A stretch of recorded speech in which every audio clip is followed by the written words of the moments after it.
Olá, irmãos da Primeira Igreja Batista em Mutondo, irmãos em Cristo Jesus. Nós continuamos obedecendo às autoridades, continuamos confinados nos nossos lares. Hoje eu estou na minha casa, em Saquarema, também confinado. Estou aqui, mas não posso sair.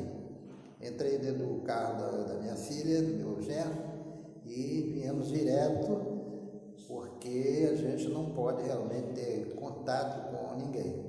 Graças a Deus estamos passando por essa fase. Eu creio que isso vai acabar. Eu quero agradecer a Deus pela vida da Primeira Igreja Batista em Mutondo, pela qual sou pastor da igreja.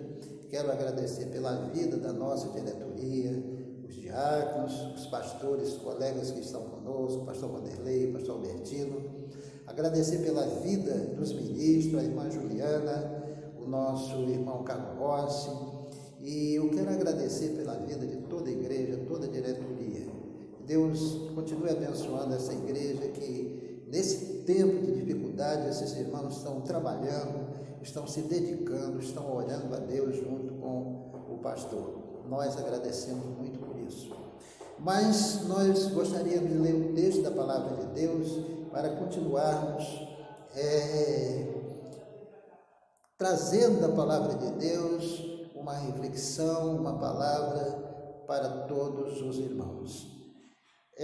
Nesse mês nós estamos refletindo a Escola Bíblica Dominical. A Convenção Batista Brasileira, todos os anos, pelo mês de abril, ela realmente faz isso. E tem sido muito bom, muito aproveitoso para toda a igreja. E nós temos um tema, e temos uma divisa.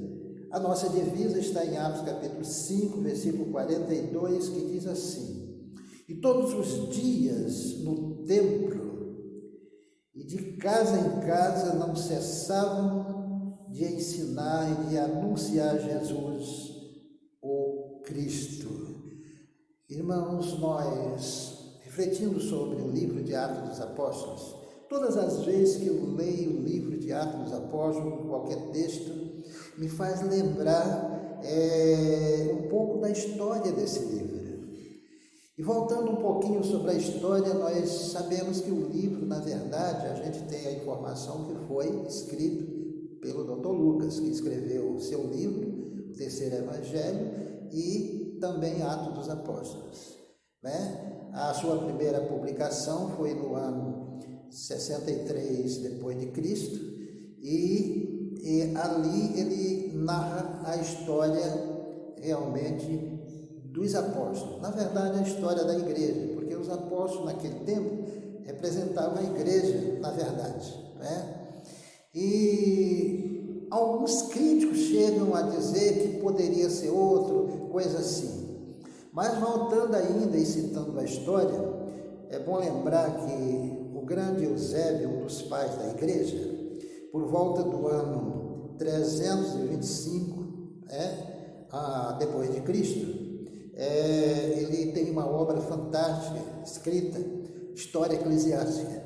E ali, um dos capítulos, ele categoricamente afirma que, na verdade, foi o Dr. Lucas que escreveu Atos dos Apóstolos. E é bom lembrar também que esse livro e esse autor, ele acompanhou realmente a história dos apóstolos, a história da igreja. Ele acompanhou quando os apóstolos viveram e conviveram com Jesus. Isso é muito importante, irmãos, lembrarmos disso. Porque uma coisa é você ouvir a história, outra coisa é você estar presente no ato, no acontecimento, para que depois se conte a história. Isso aconteceu exatamente com o Dr. Lucas. Ele viu aqueles apóstolos nos momentos mais interessantes da história do cristianismo. Um dos grandes eventos que, na verdade, ele narra o evento da ressurreição, da morte, do sacrifício e da ressurreição de Jesus. Esse momento mexe com o coração, esse momento traz no coração e na mente dos seus apóstolos algo muito grande, porque Jesus tinha morrido E havia uma dúvida em alguns, como Tomé, não é?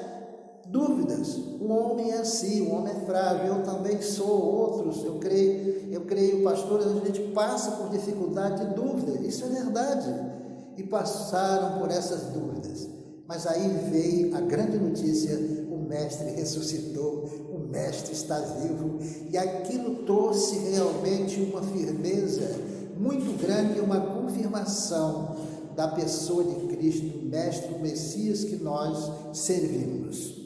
Um outro momento muito interessante foi a descida do Espírito Santo, porque o Mestre tinha combinado, tinha falado, declarado com os apóstolos: eu vou, fica em Jerusalém, porque eu hei de enviar o Consolador que há de ficar com vocês.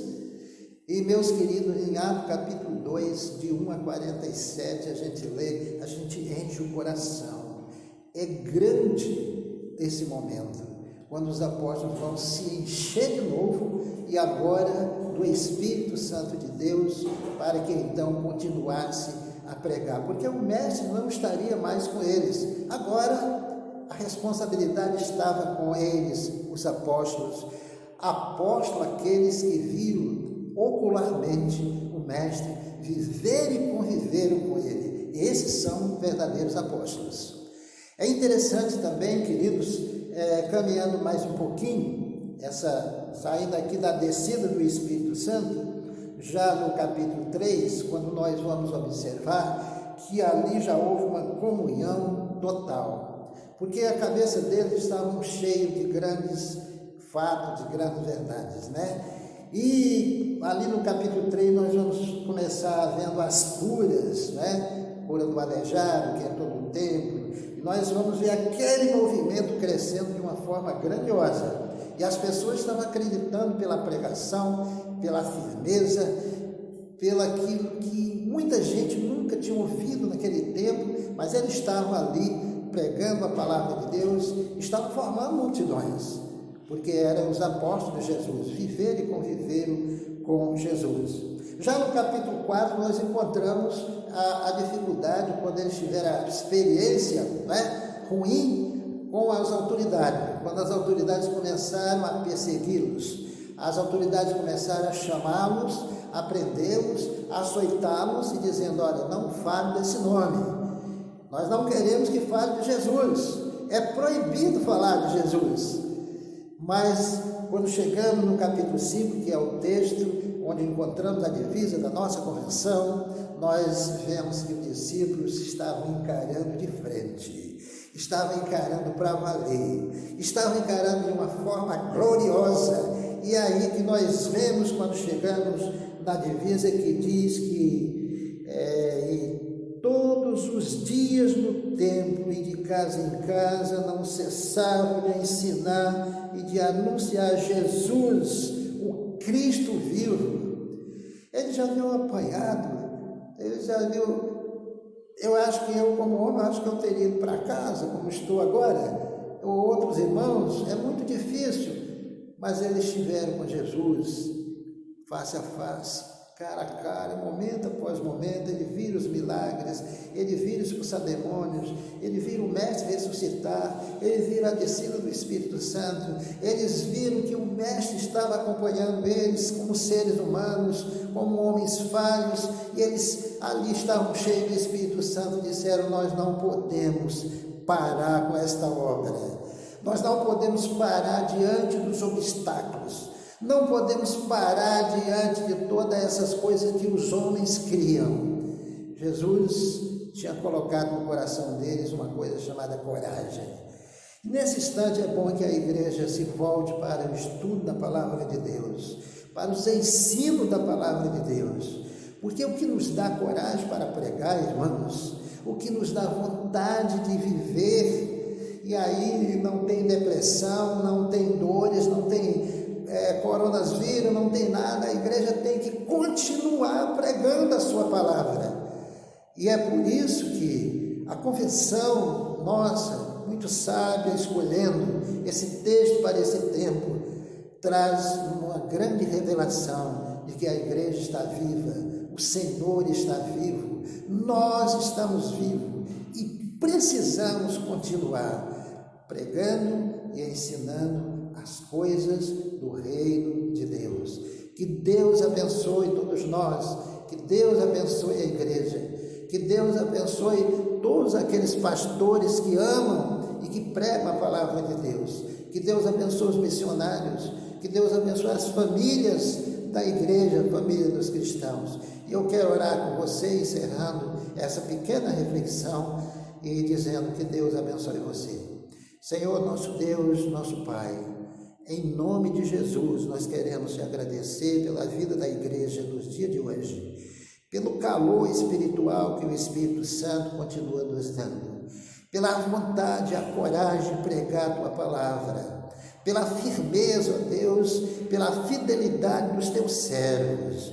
Nós oramos e te agradecemos e te pedimos, também pela vida do pastor Sócrates, aquele grande homem de Deus, que é um dos nossos objetos de oração nesses dias. Nós oramos e te agradecemos, em nome de Jesus. Amém e amém.